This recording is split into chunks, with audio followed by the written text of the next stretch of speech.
welcome to ADRA Asia's podcast, While on Earth. Happy, efficient, and productive. I'm very passionate about young people. Currently leading the disaster risk management unit department. Overnight is a long process.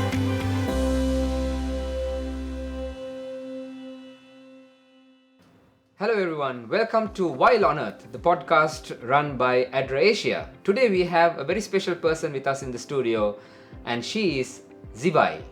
Zivayi, who are you? Well, my name is Zivayi Nengomasha. I'm a Zimbabwean. I am a wife. I'm a mother of 2 adults. I'm a daughter. I'm a daughter-in-law. I'm a worker. I'm a church member. So I'm many things. Many things. Yes. And what do you do? What do you do in ADRA exactly? So I'm the Chief Collective Impact Officer, a role that I just started this year in January. Maybe rolling back a little bit. My history with ADRA spans back to 2007 when I joined ADRA as a programs director.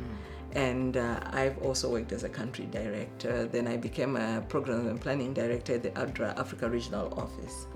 My new role as Chief Collective Impact Officer is to serve the ADRA network, to look at how we can have a more cohesive program which gives impact, because our work is about changing lives, isn't it? Yeah, wow. So that must be quite an interesting role that you're in right now, isn't it? Because you are defining it for the first time. Yes. You know, that role is new, so it's like untrodden. Right. So in as much as I have a job description, I have to figure out, okay, how do we make this real? But do you know what makes my role a bit easier? No. Is because there are people like you all over the ADRA network who are experienced and on whose knowledge I tap into. And I find that priceless. Imagine getting into a jungle with no one to give you direction. That would be a disaster, wouldn't Wow. it? So it's going to be an interesting journey, right? It's going to be an interesting journey. I feel very energized for it.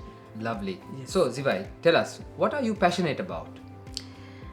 I'm very passionate about young people. When I think about the youth, I see the now and I see the future. I see potential. One of the things I always say is, I have wondered, why would God want young people? Because do you know that as a young person, that's when you make a decision for your career? That's when you make a decision on who you're going to marry. You make lifelong decisions at a young age. And I've always wondered, why at that point? Because when I think of myself in the 20s, I didn't have this sufficient wisdom to actually make those big decisions.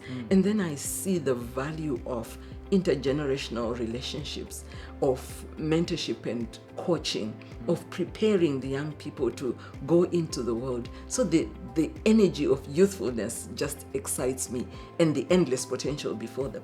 Wow. So it's really interesting how you present it actually, because in reality, it is that time period that you make many decisions that actually determine the entire course of your life. one's life. You know. So how do you see in this new day and age where you are very much involved in social media, and have you seen any maybe concerning trends amongst the youth in their decision making? Are they better equipped now than before, or are they seeking advice more from social media and influencers more than maybe the adults at home?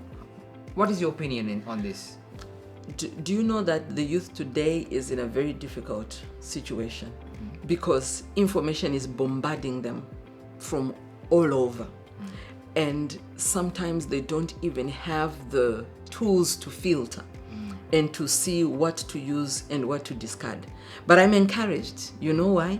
Because there are programs like Positive Youth Development where there is intentional capacity building of mentors within the churches, within the communities where these young people live, so that they can talk to them. Of course, a lot of youth are in the urban, but think about the population of young people also in the rural.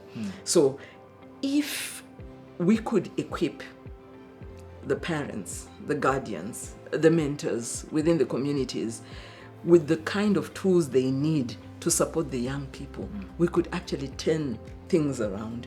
So I don't look at the young people with the eye of crisis, but I look at them with the eye of, if we who are older play our part, then they can really have a positive future.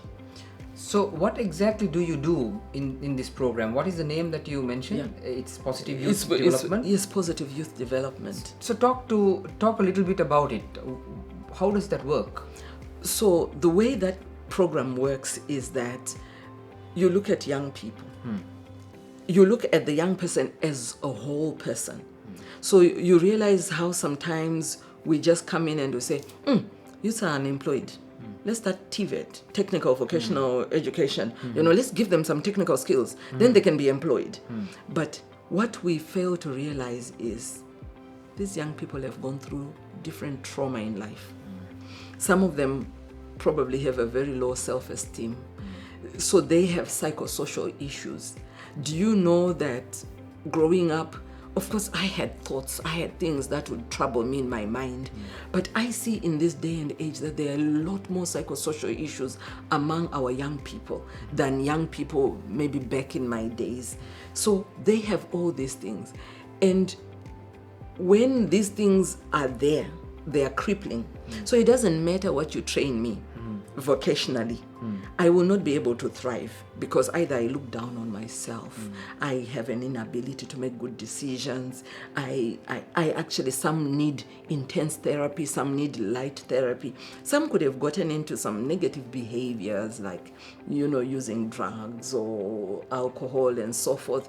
And they need to be supported to overcome these things so that they are now ready to thrive in the other areas of life. So in this program, it recognizes the need for psychosocial support. You mentioned something very important, that young people have pressure from social media. You know why? Because some of them struggle to make one-on-one relationships.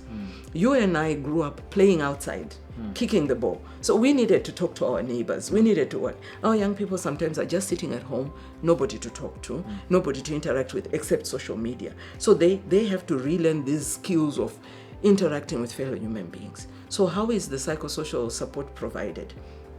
We form what we call youth-friendly. We have youth-friendly centers and we have friendship groups. So in these groups, it's a maximum of 10, nothing more. And then they have their peer counselors. So in those groups, they learn life skills. Not only soft skills like decision making, like dealing with self-esteem, like maybe public speaking, but also hard life skills as simple as, how do I fry an egg? You'll be so surprised that that is categorized as hard life skills. Yes, it's a hard life skill. It's at least it's tangible because the egg will be fried and you'll see it, right? Or how to spread a bed, maybe how to change a tire on a car. Things that we take for granted because we had to learn how to do them anyway. So we also give those skills, right? And then with those, now the skills to make choices, and with psychosocial support, because we also train community-based counselors who actually provide counseling and also provide referral for more, intense issues where there's more clinical care which is needed and they are referred. Imagine how ready a young person who goes through that is now for technical vocational school. So that comes into play. And then we crown it with community service. Because you know what happens to a young person when they serve their community? They feel validated, they feel important, they feel appreciated. And research has actually shown that they then avoid negative behavior. So this program is something that when I was with ADRA Africa, we started doing, and it's continuing. But do you know that I started doing it personally in my home as well, for the young people in my prayer group at home, and I started to see changes in them. Wow. Yes. Do you mind sharing a success story with us? Maybe not mentioning names, but do you have do you recall a story? I have so many success stories, but I'll share with you one. And this is a girl from Namibia. So this girl grew up. Parents were well endowed. She was doing fine. She was actually about to start university in South Africa. And then tragedy fell, lost both parents, right? Wow. And then she had to pull out of school. Suddenly she comes home and relatives have grabbed their land, their home, property. the property, and then the next thing, she's being taken care of by relatives, but they're not treating her well. You know the drill when people are just refuse to be kind. And then this girl was feeling really suicidal.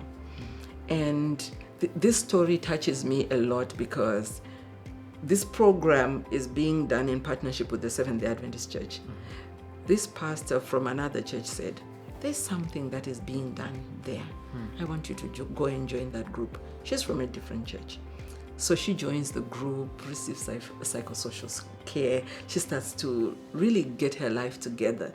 And the last time I checked, she was actually now going into schools to talk to young people about suicide and how to protect themselves and how to ask for help.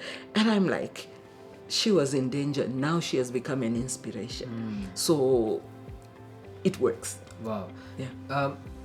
If our viewers want to know more about this program, is there a link, is there a website that they can go to and look more into it, or can they contact us to get some information about it? I would recommend that they contact you. Okay. Yes, because then you can link them up with the team in Africa who are working on this program. And by the way, this program can be applied anywhere because the key resources were actually developed by the Seventh-day Adventist Church. Wow. We've just adapted them to work in a wider community of people with different faiths. And it works. Wow. Yes. My last question to you. Yes. If you had a superpower, what would it be and what would you do with it? I think the superpower that I would want to have is the one to rewrite history. Why am I saying rewrite history? It's really connected to my passion. I look at children and youths who have had experiences that no child is supposed to have. No youth is supposed to have. You know, some have been raped, some have been abused, some have had to get into transactional sex to make a living because things are difficult. And it makes them struggle. So their childhood is stolen from them. Their youthfulness, where they're supposed to really enjoy life, is stolen from them. And you have women who have these struggles as well, and men.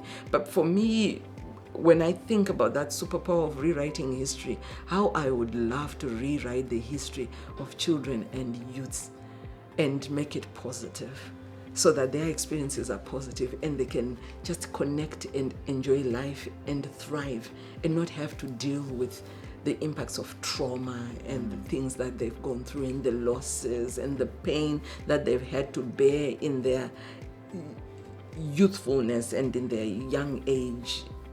I would love to rewrite their stories. Wow.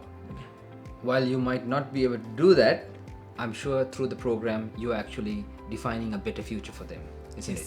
Definitely. Yeah. And that's where I find inspiration to continue serving in ADRA the way I do, because when I see the young people and they tell you, now I'm doing this or now I'm doing that, I'm thinking, the first time I met this one, they could not even speak in public. They could not even express themselves. Look at them now. So maybe the rewriting of history is slower. Yeah. It might not be like a magic wand, but it can happen, and all of us can be part of the story of some young people somewhere. Wow. Zivayi, thank you very much for the work that you do. Thank you for being here on the show. Thank you. We wish you all the best. And for our viewers out there, if you want to know more about the program that Zivayi was talking about, drop a comment, write to us, and we will share information with you. Be involved and actually join in programs like this with the church, with ADRA, and even with your community, most importantly, right? So also, please don't forget to subscribe to the ADRA Asia YouTube channel and to follow us on the podcast. If you want us to discuss any of the topics that you are passionate about, write to us and we'll see what we can do about it. So please join in next time as we bring in another interesting guest. Thank you very much.